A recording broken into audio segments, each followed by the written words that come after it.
उद्धव ठाकरेंनी विधान परिषदेत जावं, संजय राऊतांची आग्रही मागणी.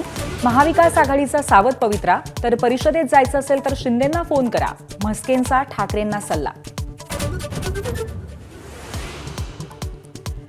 आखाती देशातल्या युद्धामुळे कच्चं तेल $114 प्रति बॅरलवर. मागील आठवड्याच्या तुलनेत 20% मोठी वाढ. भारतालाही झळ बसण्याची शक्यता. एलएनजीच्या तुटवड्याचा उद्योगांना फटका. संभाजीनगरमध्ये एलएनजी अभावी 5 मोठ्या उद्योगांचं उत्पादन ठप्प.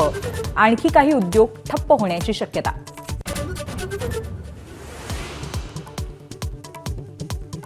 भारत हा नेहमीच शांततेच्या बाजूने. परराष्ट्र मंत्री एस जयशंकर यांचं विधान.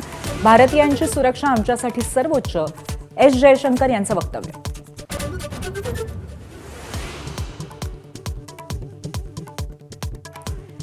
इराणचे नवे सर्वोच्च नेते मुस्तफा खामेनी हल्ल्यात जखमी. इराणच्या सरकारी वृत्तवाहिनीची माहिती.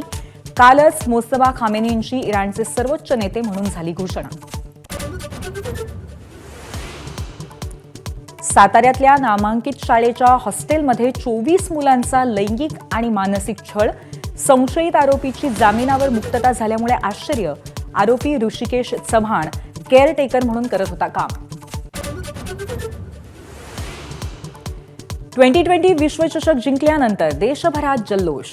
टीम इंडियाच्या अभिनंदनाचा लोकसभा आणि विधानसभेत प्रस्ताव.